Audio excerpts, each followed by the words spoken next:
Hello, everyone. Welcome to the Aman Podcast Show. Myself, Dr. Aman Akhlaq Ansari, and I'm working as Senior Resident in the Department of Rachna Sharir of Faculty of Ayurveda, IMS, BHE. तो आज के episode में हम male and female sexual health पे बात करेंगे। Sexual health एक ऐसा टॉपिक है जो हमारे समाज के लिए हमेशा से एक टैबू रहा है और लोग इस पे ओपनली बात करने से कतराते हैं। हमारे समाज का एक बड़ा हिस्सा सेक्सुअल प्रॉब्लम्स का शिकार है। बहुत बार तो ऐसा होता है कि बीमारी इतनी बड़ी होती भी नहीं है और एक सिर्फ काउंसलिंग से मरीज ठीक हो जाता है। तो आज के हमारे गेस्ट अपने आप में एक जानी मानी हस्ती है। बहुत ही शालीन स्वभाव और डाउन टू अर्थ पर्सनालिटी रखते हैं, जिनका एम ऑफ लाइफ ही है to serve the society in the field of health. So we have today with us director of the institute of medical sciences, BHU, professor SN Sankhwar.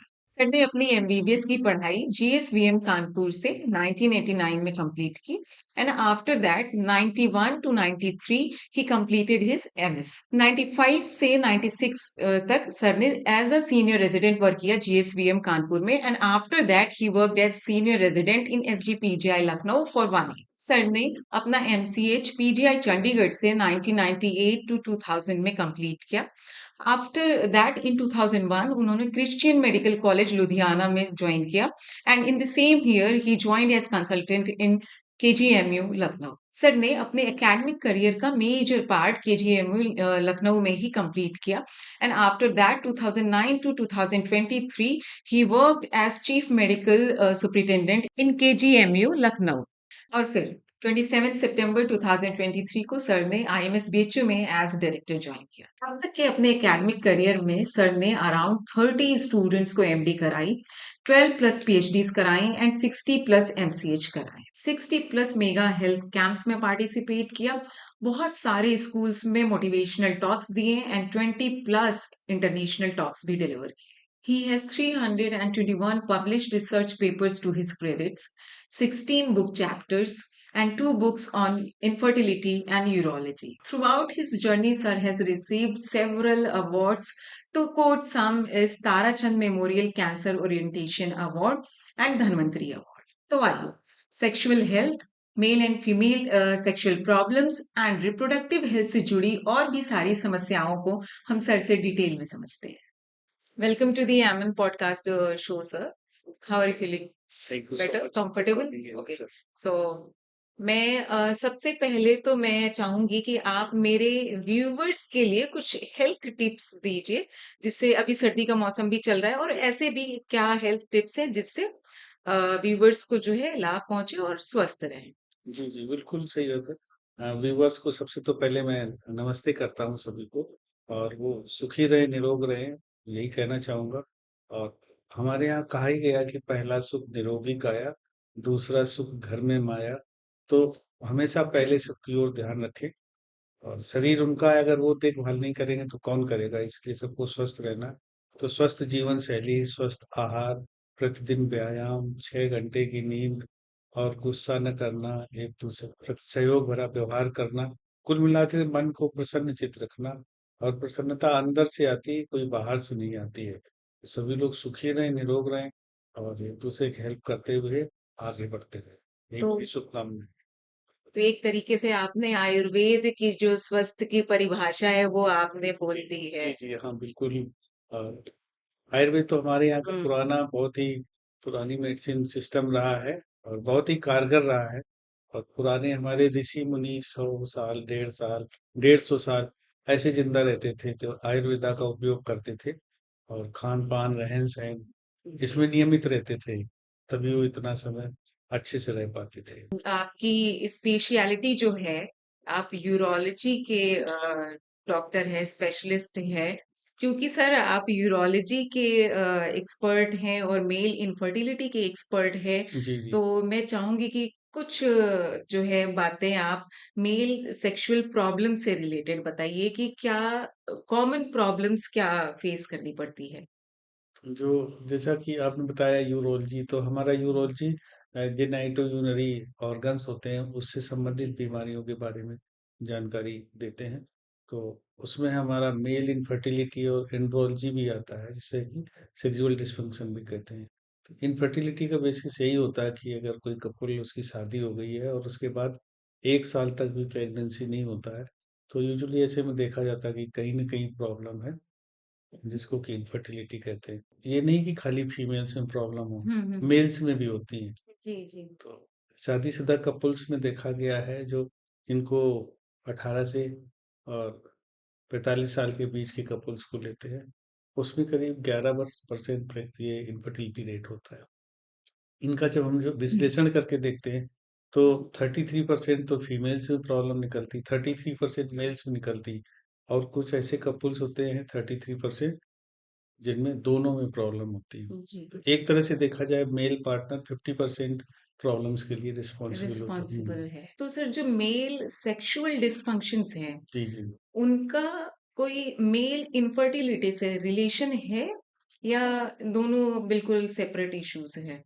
नहीं, उसे male infertility से भी relation है। Sexual dysfunction में कई बार जो प्रॉब्लम्स होती हैं कि इरेक्टाइल डिस्फंक्शन हो गया और जी, कुछ लोगों में कि इजैकुलेशन जल्दी हो गया, प्रीमेच्योर इजैकुलेशन हो गया। कुछ लोगों में इजैकुलेशन नहीं हुआ, कुछ प्रॉब्लम और उसकी वजह से। जी, जी। तो ये बेसिकली सेक्सुअल डिस्फंक्शन में आ जाते हैं। तो अगर ये प्रॉब्लम ऐसी होती हैं तो इसकी वजह से भी इनफर्टिलिटी हो सकती है।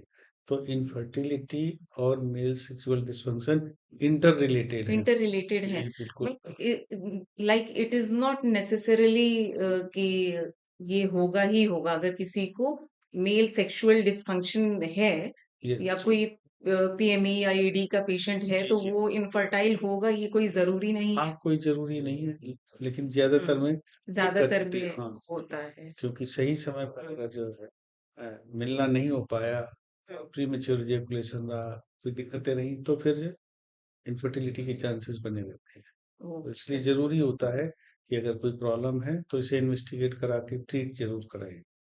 तो मेरा अगला सवाल ये है सर कि क्या मेल सेक्सुअल हेल्थ पे या मेल फर्टिलिटी पे एज का कोई रिलेशन है? एज से फर्क पड़ता है या इसका कोई इससे कोई रिलेशन नहीं है? नहीं, नहीं, बिल्कुल ऐज का रिलेशन पड़ता है इनफर्टिलिटी पर भी और मतलब कि मेल सेक्सुअल डिस्फंक्शन पे भी।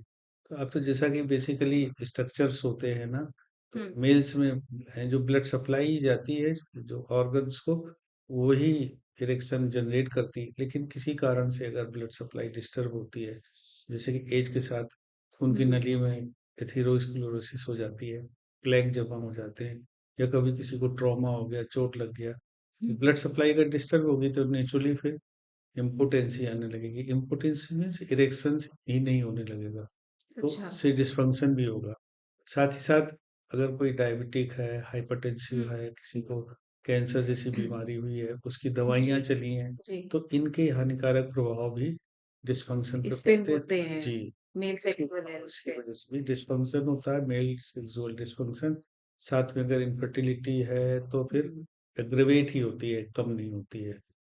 अभी आपने सर सर्कुलेशन की बात कही कि अगर बेसिकली वी ऑल नो कि जी, इरेक्शन सर्कुलेशन की वजह से जी, जी, होता है। जी, तो अगर कोई बहुत फिजिकली एक्टिव रहा हो अपने लाइफ टाइम में और वो like there are people who certain age तक जो है दे आर वेरी फिट, तो वैसी कंडीशन में like there sexual health will be good जी। और एज के साथ उनका भी सेक्सुअल हेल्थ डिक्लाइन करेगा। सेनाइल चेंजेज आते हैं सभी ऑर्गन्स में, तो बेसिकली वहाँ भी आते हैं।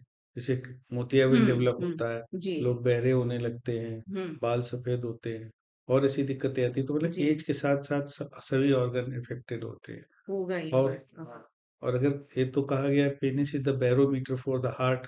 कई बार जी। क्या होता है कि अगर किसी को हार्ट की प्रॉब्लम होने वाली होती है हम्म। तो उसके इरेक्शंस बहुत पुअर हो जाते हैं। तो स्कैनिंग मतलब ये है कि खून की नलियाँ काफ़ी नैरो हो जाती हैं। तो अगर हम्म। वहाँ भी नलियाँ नैरो हो गई, आर्टरीज नैरो हो गई हैं, जी, जी। तो हार्ट की भी नैरो हो सकती हैं।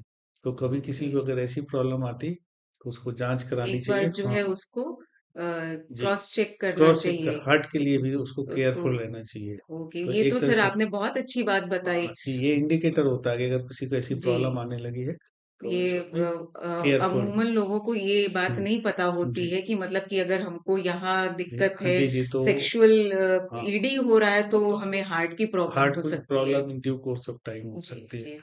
तो ऐसे लोगों को केयरफुल रहना होता है और एज के साथ-साथ अगर प्रॉब्लम्स होती हैं, हुँ, तो फिर इन्वेस्टिगेशन के बाद कुछ मेडिकेशंस होते हैं, मेडिकेशन यूज़ करनी चाहिए। बट जी, वही है कि पहले से इन्वेस्टिगेशन ज़रूरी है। जैसे करते ओवर द काउंटर लोग लेके दवा खा लेते हैं, जी, जी। तो हुँ, वो नहीं करना चाहिए। हुँ। वो हानिकारक होती है। कभी-कभी तो खास लोगों तौर के से लिए इसके लिए तो लोग हाँ, बहुत ज़्यादा ओवर द हाँ, हाँ, काउंटर जो कभी-कभी है तो घातक हो बेटर जाती है। जी। काफ़ी लोगों के साथ दिक्कतें हो चुकी कार्डियक अरेस्ट के हैं। केसेस जी, जी। बहुत सारे अभी कानपुर में हुँ, न्यूज़ आई है हाँ, कि कार्डियक अरेस्ट हुआ है किसी जी, अभी 20s के में रहा होगा लड़का हाँ। अभी कुछ दिन पहले की क्योंकि न्यूज़ है। लोगों को डोज़ पता जी। नहीं होती है। ओवरडोज़ जी, जी। ओवर एंथुसियाज़्म खा जाते हैं और वो जी। फिर नुकसान कर जाता है। Okay sir. तो अच्छा केयरफुल रहना चाहिए। ये टेस्टेरोन लेवल्स क्या होते हैं और कैसे ये अफ़ेक्ट करते हैं ये मेल सेक्सुअल हेल्थ को? देखिए, बॉडी में कुछ हार्मोन सिक्रीट होते हैं, तो जी, वो रेगुलेट होते हैं ब्रेन में। ब्रेन में जो हाइपोथैलेमिक एक्सेस होता है, जी, वहाँ से कुछ हमारे जीएनआरएच जैसे गोनाडोट्रोपिन से रिलीजिंग जी, हार्मोन्स जी, होते हैं, वहाँ बनते हैं और फिर उसका टारगेट ऑर्गन टेस्टिस होता है। जी, तो जी। टेस्टिस में आकर के ये हुँ, टेस्टोस्टेरोन बनता है। टेस्टोस्टेरोन थोड़ा-सा मेटाबोलाइज़ होता है डाइहाइड्रोटेस्टोस्टेरोन, हुँ, ये एक्टिव फॉर्म होता है। तो बेसिकली टेस्टोस्टेरोन टेस्टिस में बनता है। अगर टेस्टिस में किसी वजह से भी कोई प्रॉब्लम आई, जी, जैसे ऊपर टेस्टिस रह गया, डिसेंडेंट हुँ, टेस्टिस कहते हैं, चोट लग गया टेस्टिस में हुँ, या और कोई बीमारी हो गई जिससे कि टेस्टिस अफेक्टेड हो, जैसे मम्प होता है हुँ, ना, हुँ। मम्प में तंबुज हो जाते जी, हैं, जी। साथ में हुँ, टेस्टिस में भी इन्वॉल्व हो जाता है और एज काफ़ी बढ़ गई, तो जी। टेस्टोस्टेरोन का हुँ, प्रोडक्शन कम हो जाता है। जब प्रोडक्शन कम हो हुँ, जाता है, तो ये जो अंदर रिसेप्टर्स होते हैं जी। टेस्टोस्टेरोन के, वो कम हो जाते हैं, तो इससे जो है इरेक्शन अफेक्टेड होने लगता है। तो टेस्टोस्टेरोन इसलिए सपोर्ट के लिए बहुत ज़रूरी है। तो अगर किसी का टेस्टोस्टेरोन कम हो हुँ, गया है, हुँ, हुँ, तो हुँ। चांसेस है कि उसको ये इम्पोटेंस हो, साथ में जिसका टेस्टोस्टेरोन कम होता है, हुँ, उनके स्पर्म फॉर्मेशन भी कम हो जाता है। ओके। तो उनको स्पर्म काउंट कम होगा और हुँ। इनफर्टिलिटी हो सकती है। तो टेस्टेरोन लेवल्स कम होने से उनके मूड, ये जी, लिबिडो इन सब पे भी इफ़ेक्ट बिल्कुल। होगा? हाँ, बिल्कुल टेस्टोस्टेरोन लेवल कम हुँ, होने से हुँ, उनके मूड पे इस पे भी असर पड़ता है। तो कई बार ओके। कहते हैं कि जैसे फीमेल्स में मेनोपॉज़ होता है ना, जी, जी। तो पुरुषों में एंड्रोपॉज़ हो गया। ओके। एंड्रोपॉज़ हाँ, तो ये एंड्रोपॉज़ मतलब कि टेस्ट मतलब हार्मोन्स जो है टेस्टोस्टेरोन लेवल जो है टेस्टोस्टेरोन लेवल डिक्लाइन इज़ किया। डिक्लाइंड। अ, टेस्टोस्टेरोन लेवल्स जो हैं सर, वो जैसे हम आजकल के मेल्स में देखें और पहले के कंपैरिजन में तो इज़ इट डिक्लाइनिंग हाँ, because of the environmental factors और देयर हाँ, डाइट और lifestyle? Yes you are correctly hmm, saying it. Lot of problems are there. Stress is there. Food hmm, habits are there. Lot of running here and there. Atmosphere of like it is now uh, getting day by day hotter in comparison to earlier years. तो इन हुँ, बातों की वजह से ही गर्मी ज्यादा होने लगी है, स्ट्रेस बहुत ज्यादा है हुँ, खान पीन की वजह से, तो देखा कि ग्रेजुअली टेस्टोस्टेरोन लेवल कम होता जा रहा है और जी। स्किन जैसी प्रॉब्लम्स ज्यादा बढ़ती जा रही है। हुँ, हुँ, और तो और स्टडीज की गई हैं, तो उसमें तो देखा गया है कि एक्स वाई क्रोमोसोम होते हैं ना, जी। तो एक्स क्रोमोसोम तो ठीक है, वाई क्रोमोसोम का साइज ही धीरे धीरे कम होता जा रहा है। तो ईयर्स टुगेदर में ऐसा ना हो कुछ सालों बाद पुरुषों की संख्या काफी कम हो जाए, तो ऐसा ना हो कि वाई क्रोमोसोम चला ही जाए, एट्रोफिड ही हो जाए पूरा? एट्रोफिड हो जाए। वही। पुरुषों की संख्या कम होने के आसार है काफी फ्यूचर में। अभी नहीं, 10 20 हुँ, 50 100 साल नहीं बट हो इट सकता, कैन बी हाँ it predicted. Can be predicted okay. कि 200 300 साल बाद कम हो जाएगा। अ, किस स्टेज पे सर हमको टेस्टोस्टेरोन रिप्लेसमेंट थेरेपी जो है, ये किसी भी मेल को कब कंसीडर करनी चाहिए? At what level? अब देखिए ये टेस्टोस्टेरोन लेवल कम है, हुँ, तो जैसे कि मूड स्विंग है, लिबिडो कम हो गई है, इरेक्शन जी। नहीं हो हुँ, रहा है और ये लग रहा है कि बहुत वीकनेस लग रही है। हुँ, कई बार इन लोगों को बोन पेन वगैरह भी होता है। तो जी, जी। अगर ऐसा हो रहा है तो पहले तो इन्वेस्टिगेट कराना चाहिए। जी। टेस्टोस्टेरोन डायरेक्टली लेने से कुछ अगर फ़ायदे होंगे तो नुकसान भी होते हैं। जी। मान लीजिए किसी क्या नुकसान होते हैं? जैसे नुकसान ये कुछ नुकसान मुख्य नुकसान ये होता है कि प्रोस्टेट ग्लैंड पे असर डालता है। ओके। टेस्टोस्टेरोन जो लोग लेंगे तो उनका हुँ, प्रोस्टेट ग्लैंड थोड़ा बढ़ने लगता है। कभी-कभी बाई द ओके। वे किसी को प्रोस्टेट कैंसर हुआ तो हुँ, टेस्टोस्टेरोन उसको और जो है फूड की तरह काम करेगा तो और तेज़ी से बढ़ जाएगा। ओह! तो ये कैंसर को बढ़ाता है और कुछ लोगों में देखा गया कि लिवर में कैंसर होने का डर रहता है टेस्टोस्टेरोन टेस्टोस्टेरोन की बाहर की थेरेपी से। ओके। तो जो नेचुरल शरीर में होता है उससे नहीं होता, हुँ, अगर हम उसको सपोर्ट कर रहे हैं। तो जी। फिर ख्याल रखना चाहिए तो हमें पहले से जाँच करा लेनी चाहिए हुँ, कि टेस्टोस्टेरोन का लेवल कम है और ये बीमारियाँ दिक्कतें नहीं हैं, हुँ, तो हम रिप्लेसमेंट थेरेपी दे दे सकते सकते हैं। हाँ, हैं। वो और भी मतलब बहुत कि ज़रूरी हो तो बहुत ज़रूरी फैमिली हो कंप्लीट है तो आई फैमिली थिंक कंप्लीट है, एज हो गई है तो एज ऐसा नॉट नीडेड बट कोई हाँ, यंग पर्सन है, फैमिली कंप्लीट नहीं है हाँ, और देयर इज सम नीड तो फिर ऐसे लोगों में ऐसे दिया जा लोगों सकता में है। तो मतलब कंसीडर करना वी है। Have to have the subset of the patient हुँ, उनमें दें, जी। ब्लैंकेट सब में नहीं देनी होगी। सर ओपीडी में खास तौर से आयुर्वेद ओपीडी में जी, जी। यंगस्टर्स बहुत आते हैं कि हमें ईडी है, इरेक्टाइल डिसफंक्शन हो रहा है, प्रीमैच्योर इजैकुलेशन हो रहा जी, है। जी। तो क्या उनको सच में ये 20 टू 30 के बीच में सच में ये प्रॉब्लम हो रही है इतने लोगों में या सिर्फ ये एक साइकोलॉजिकल या बिहेवियरल उनका बिल्कुल यही है कि हाँ, उनको जो है साइकोलॉजिकल प्रॉब्लम ज़्यादा होती है, हुँ, एनाटॉमिकल प्रॉब्लम एज़ सच उनमें नहीं होती है। नहीं होती है। बहुत कम लोगों में हार्डली 1-2% लोगों में शायद कोई हो एनाटॉमिकल हुँ, प्रॉब्लम। नहीं तो सबको बिहेवियरल और जो साइकोलॉजिकल प्रॉब्लम होती है, हुँ, वो इंटरनेट से कुछ कचरा ज्ञान ले लेते हैं या जी, कुछ ऐसे लोग होते हैं कि जो इस तरह के जो अज्ञानी लोग होते हैं लेकिन इस तरह के हुँ, अपनी क्लिनिक्स चला रहे हैं, जी, तो जी। उनको गुमराह टाइप का कर देते हैं क्योंकि हुँ, ऐसा जितना वो लोग बताते हैं ऐसा नहीं होता है। उन्हें बस जी, जस्ट काउंसलिंग की ज़रूरत होती है, हुँ, काउंसलिंग से काफ़ी लोगों में इम्प्रूवमेंट आ जाता है। जी, जी, तो इंटरनेट के ज्ञान पे आधारित ना रहें जी, और आजकल सभी जगह कुशल चिकित्सक उपलब्ध हैं। जी, बड़े संस्थान हैं BHU, KGM, Sanjay Gandhi, PGI जी, जी, और वहाँ पर एंड्रोलॉजी का क्लिनिक भी चलता है जी, और जी। इसकी दवाइयाँ आयुर्वेदा में भी बहुत अच्छी हैं और एलोपैथ में भी बहुत अच्छी दवाइयाँ और हैं। ज़रूरी है हुँ, कि एक हुँ। क्वालिफाइड आयुर्वेदा डॉक्टर हाँ, से ट्रीटमेंट लें।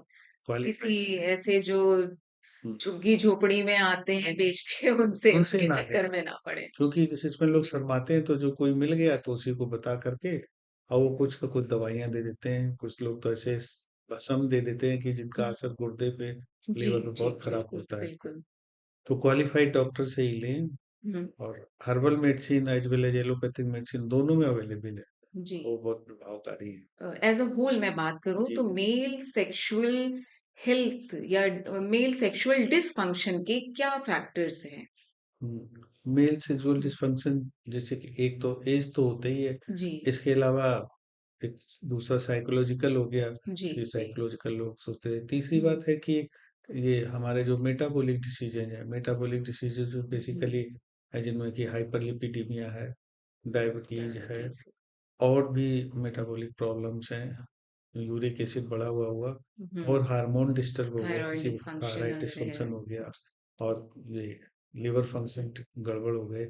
कोई बहुत ज़्यादा अल्कोहल लेता रहा, लिवर ही खराब हो गया, तो फिर सारे एंजाइम हार्मोन्स का मेटाबॉलिज्म वहीं होता है, जी, तो उसका बिल्कुल। भी असर पड़ता है।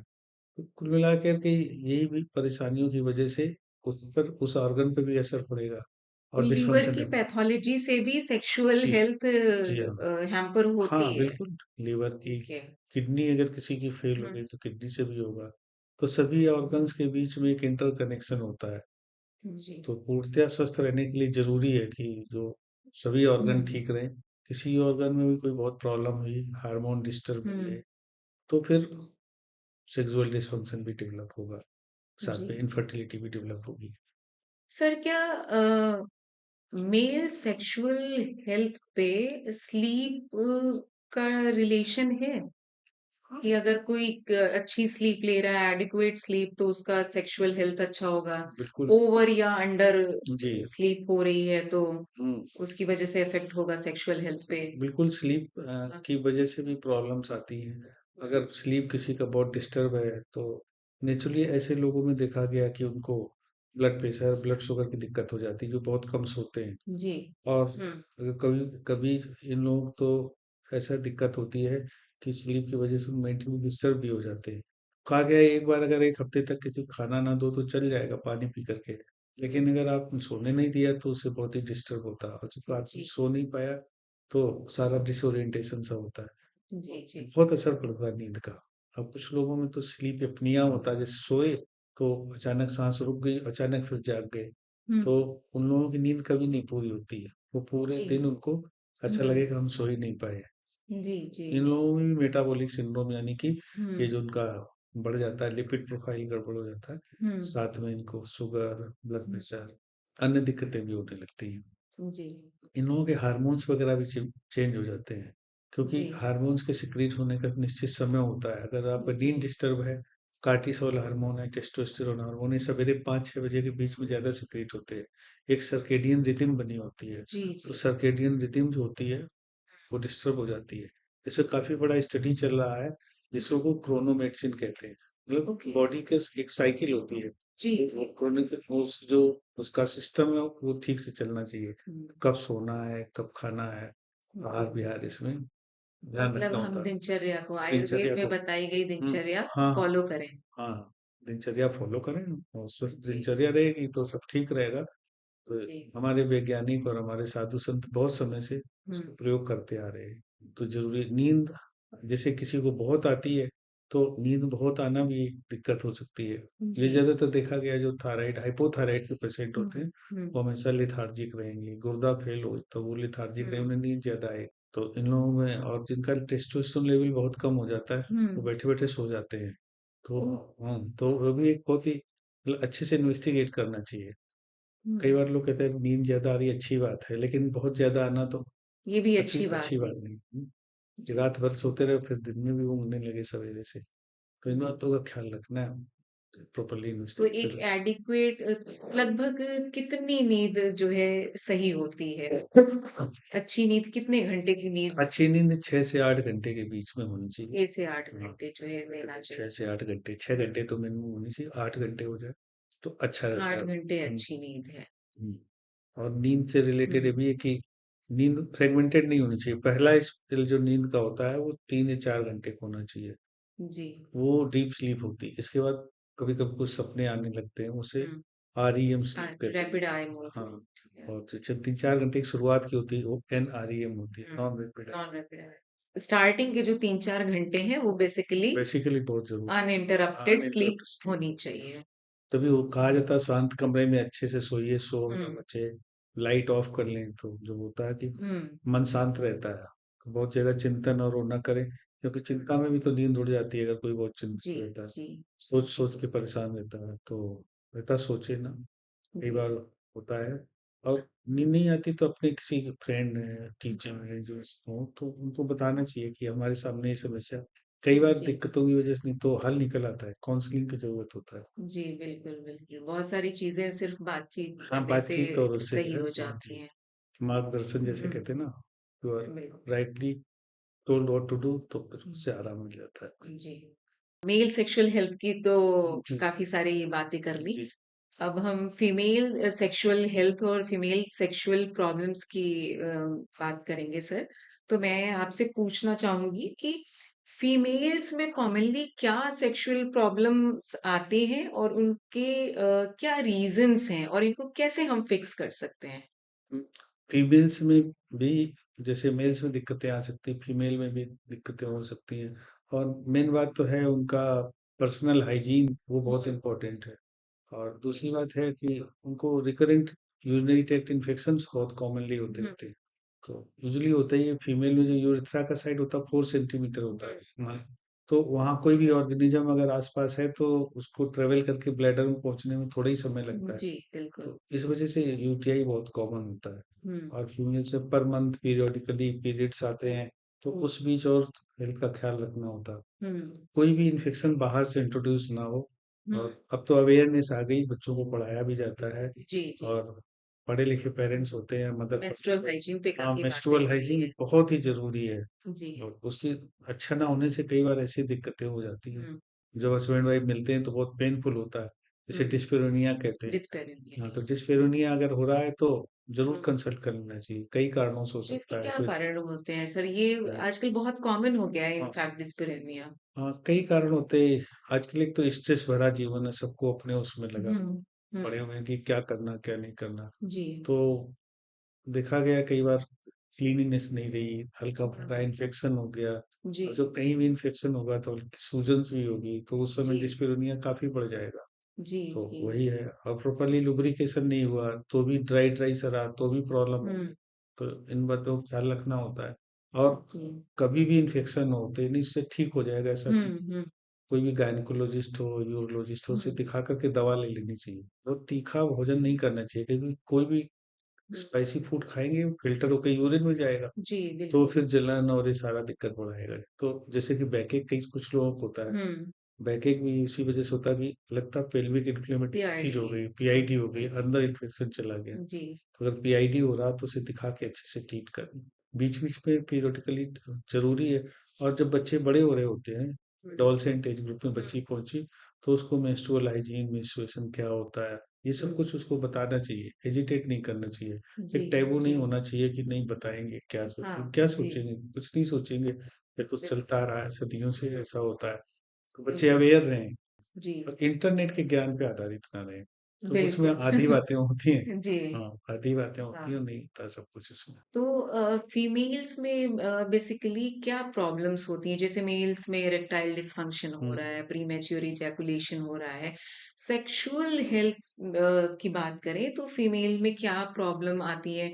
जैसे उनके लिबिडो कम होना, इसके क्या फैक्टर्स हैं सर? हाँ, लिबिडो जो यूजुअली उसमें भी जैसे मेल्स में टेस्टोस्टेरोन हुँ, हार्मोन होता है, फीमेल में बेसिकली जो हार्मोन होते हैं ईस्ट्रोजन और जी, प्रोजेस्टेरोन होता है। जी। तो जब एज बढ़ती है तो प्रोजेस्टेरोन तो थोड़ा मेंटेन रहता है लेकिन हुँ, ईस्ट्रोजन कम एस्ट्रोजन हो दिखता जाता है। है। ईस्ट्रोजन जी। कम होगा तो एपिथेलियम होती है ना, हुँ, तो वो सिर्फ ड्राई टाइप की हो जाती है। हुँ, तो जब ड्राई होगी तो डिस्पेरोनिया और ये प्रॉब्लम होगी। हुँ। स्ट्रेस रहेगा तो ये एस्ट्रोजन लेवल और ये भी कम होगा।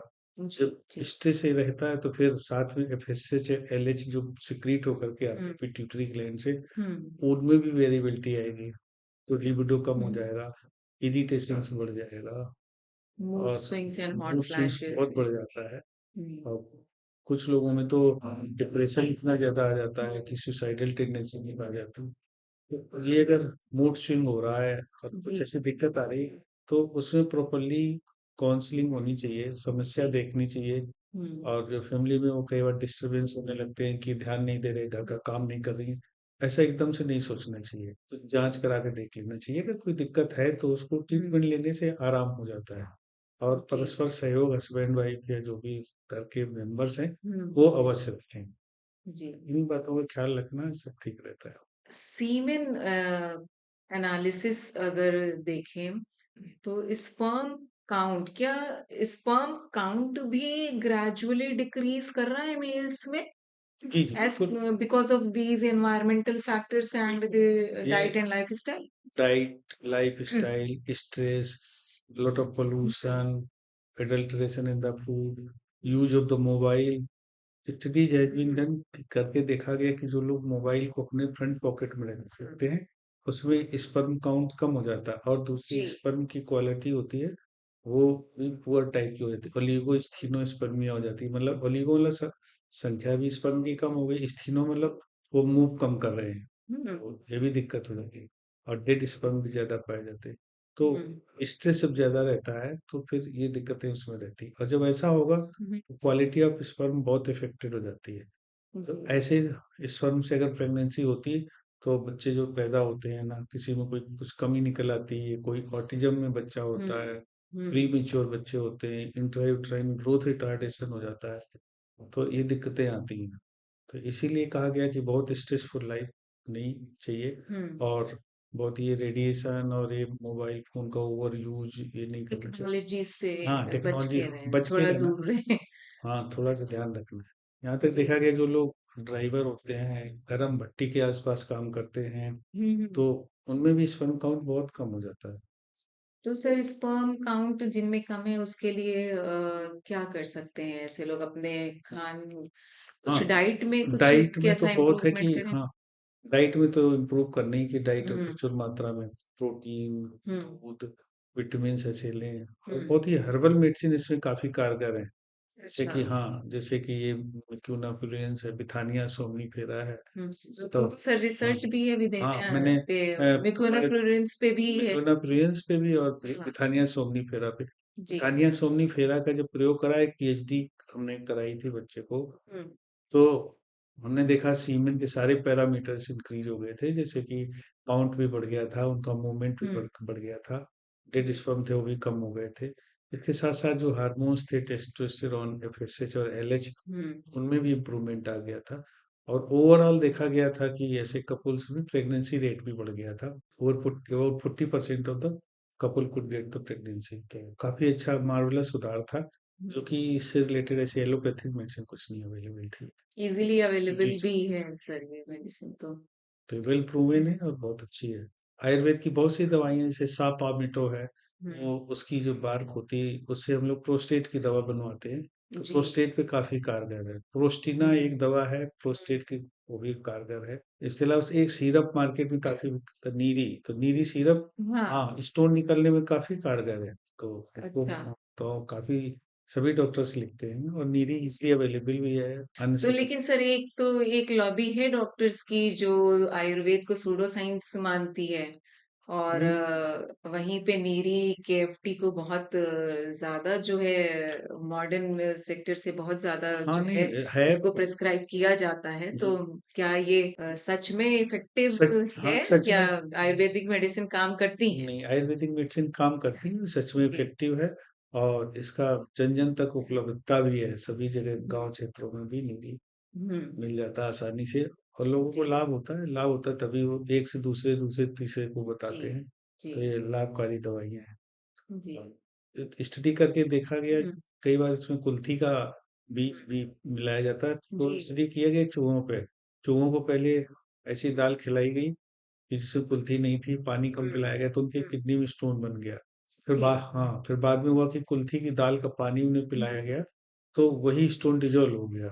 तो ये जी, साइंटिफिक रूप से वेल प्रूवन है हुँ, कि ये नीरी एविडेंस बेस्ड है। एविडेंस बेस्ड है कि ओके, इससे लाभ होता है। तो ये दवाइयाँ लाभकारी हैं, को प्रयोग में जी, लाना चाहिए। जी। सर यूरोलॉजी डिसिप्लिन में क्या कुछ ऐसे रीसेंट एडवांसमेंट्स हुए हैं जो मेल इनफर्टिलिटी या फिर मेल सेक्सुअल हेल्थ प्रॉब्लम्स या फिर simply male urinary tract infections को कॉम्बैक्ट करने के लिए कुछ ऐसे क्या रीसेंट एडवांसमेंट्स हुए हैं? और बहुत रिसेंट एडवांसमेंट हुए।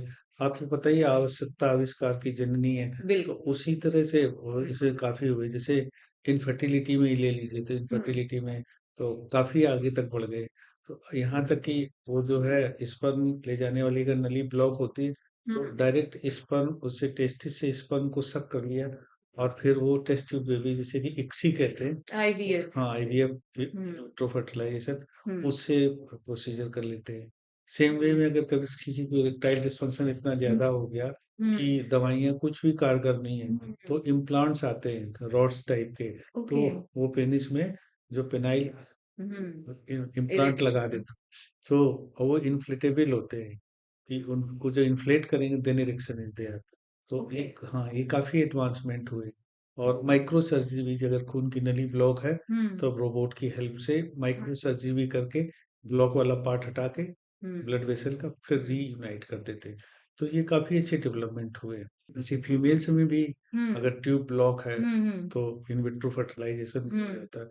जी। अपार्ट फ्रॉम दिस की ट्यूब को भी कभी जो ब्लॉक वाला पार्ट हुँ, हटा के रीयूनाइट कर देते हैं। तो काफ़ी हुँ, डेवलपमेंट हुए और काफ़ी अच्छे रिजल्ट्स भी हैं उसके। ओके। सर अभी जो आपने इम्प्लांट की बात करी, ये क्या वन टाइम यूज़ होता है या it has to be removed after certain period of time then new implant implant? एक बार लगा दिया तो हाँ। फिर वो जो है, तो इस ऐसे मटेरियल का, इनर्ट हुँ, मटेरियल का हुँ, होता है हुँ, और सेमी फ्लेक्सिबल होता है, तो हुँ, वो फिर हमेशा के लिए बना रहता है। ओके। तो इसके क्या कोई एडवर्स इफ़ेक्ट एडवर्स इफेक्ट यही होते हैं कि अब अगर है कोई फॉरेन बॉडी है तो हुँ, कभी-कभी इरोड कर सकती है। वहाँ इन्फेक्शन हो सकता है। जैसे फॉरेन हुँ, बॉडी पड़ी है तो किसी जगह से वो खुल के बाहर ना आ जाए, तो जी, इरोजन हो सकता है। अदरवाइज़ तो हुँ। सेफ होता है, सेफ बनी रहती है। तो इससे कोई बहुत ज़्यादा घातक नहीं, परेशानी घातक नहीं होता है हुँ, अपना, जब भी वो एक्ट करना है तो देन इट इज सफिशिएंट, कोई प्रॉब्लम नहीं। But okay. अब now it is hmm, manufactured in India also. पहले ओके। तो अमेरिकन होता तो बहुत हुँ, कॉस्टली होता था, तो तब तो अभी अच्छा। कितना खर्चा आता है इंडिया में सर इंडिया इसका? का तो लेस देन 50,000 में ही हो जाता है, बाहर का तो 2.5-3 लाख और होता एक टाइम का खर्चा है है। हाँ, ये? One time that is okay, okay. One hmm, andrologist is hmm. In Mumbai, so he doing only this thing. कोई यही ऑपरेशन करते हैं और कोई ऑपरेशन नहीं करते, बहुत सक्सेसफुल है। इस समय लॉट ऑफ मशीनरी गजेट सब आ रहे हैं, तो उसकी वजह से मतलब प्रॉब्लम्स को ओवरकम करना आसान हो गया है। लास्टली सर मैं चाहूंगी कि आप मेरे व्यूअर्स को कुछ स्टेप्स बता दीजिए जिससे वो अपना स्ट्रेस और लाइफ स्टाइल एक अच्छी हेल्दी लाइफ स्टाइल वो कैसे अचीव करें, स्ट्रेस को कैसे मैनेज करें सर? बिल्कुल जरूरी है स्ट्रेस को मैनेज करना। हम्म, और हमने शुरुआत में ही कहा था हम्म, कि पहला सुख निरोगी काया, हम्म, दूसरा सुख घर में माया। जी, जी, तो लोग चाहिए ऐसा नहीं कि माया के चक्कर में काया ना निरोगी रख जी, पाए और इसके हम्म, बाद फिर किसी प्रॉब्लम में फंसे। हम्म, कभी आप अक्षय कुमार जी जो अभिनेता है उनको सुनो, हम्म, वो कहते हैं अगर कोई आदमी अपने शरीर के लिए 1 घंटा नहीं दे सकता उसे मर जाना चाहिए, कि अरे आप ये क्या करें। खैर नहीं, जो आपका शरीर और आप हाँ, अच्छे से नहीं रखेंगे, कोई दूसरा थोड़े रखने आएगा। जी, तो उचित आहार का प्रयोग करना है, हम्म, खाने पीने का हम्म, ध्यान रखना है, प्रोटीन वसा हम्म, कार्बोहाइड्रेट प्रचुर हम्म, मात्रा में रहे, व्यायाम प्रतिदिन करना है, हम्म। स्ट्रेस नहीं करना, मेडिटेशन कितनी करना। देर तक सर व्यायाम करें? अबाउट 1 आवर के आसपास, 1 घंटे में पूरे हम्म, व्यायाम, कुछ फिजिकल भी, हम्म, उसका टाइम डिवाइड करनी, कुछ हम्म, मेडिटेशन टाइप भी। और जो चीजें कष्ट देती हैं हम्म, उन चीजों से दूर ही रहें तो ठीक है। ऐसे ही पथ्य पथ्य में जो चीज खाने से हमें नुकसान पहुंचता है वो चीज जी, ना खाएं, हमेशा पॉजिटिव रहें। अब भाई दो बकरे हैं, काले और सफेद, हम्म, जिसको ज्यादा खिलाओ वही मोटा हो जाएगा। अगर आप निगेटिव विचारों को ज्यादा ध्यान देंगे तो वो जी, जी, निगेटिव हमारी थिंकिंग आती रही। पॉजिटिव रहिए, दूसरे के हेल्प करने की कोशिश करिए, हम दूसरों के लिए, हम्म, दूसरों के साथ ऐसा व्यवहार करें जैसा हम अपने लिए चाहते हैं। अगर जी, जैसे कोई बात बिल्कुल, आपको कोई बोल दे बुरी लगेगी, वही बात आप दूसरों को ना बोलो। इस तरह से एक अच्छा सा सामंजस्य बना के रखें, स्ट्रेस हम्म, फ्री रखें। और फॉरगेट एंड फॉरगिव जरूर अपनाएं। Forget and ji. फॉरगिव बहुत सी बातें, दिमाग पे टेंशन ना रखें। सद्वित सद्वृत आचरण जो हाँ, है। सद्वित आचरण वो बहुत जरूरी है। जी, आयुर्वेदा में हमारे यहाँ सब कुछ डिस्क्राइब किया गया है, फॉलो करें हम्म, और सबका जीवन सुख में रहेगा। जी, सब जी। लोग अच्छे रहेंगे, निरोगी रहेंगे, एक दूसरे का सहयोग करेंगे और हमेशा हंसते मुस्कुराते रहेंगे। प्रसन्नात्मेन्द्रिय हाँ मनस्वस्ति इति अभिधीयते। जी जी, बिल्कुल सही। कि आत्मा का, मन और आत्मा का प्रसन्न होना जरूरी है। जरूर। आपने स्टार्टिंग में भी ये बात हाँ, कही और थी क्या, कि हेल्दी रहने के लिए। बहुत जरूरी है। सभी लोगों को एक बार फिर मेरी ओर से 9 वर्ष की शुभकामनाएं। सभी का नया वर्ष बहुत मंगलमय, सुखकारी, लाभकारी और सत्ता भरा रहे। Thank you so much. Happy new year to you happy, as well sir. Thank you. Summing up the talk, I would like to thank my guest, Professor S.N. Sankhwar. आप सभी लोगों का भी मेरा पॉडकास्ट ज्वाइन करने के लिए बहुत सारा धन्यवाद। अगर आपको मेरा टॉक शो अच्छा लगा हो तो please subscribe the channel and do share it so that ज्यादा से ज्यादा लोगों में जागरूकता फैले। एंड आपके मन में अगर कोई सवाल है तो please mention in the comment section below. We do read all the comments and we will try to answer it. See you soon in the next podcast. Have a nice day. Thank you.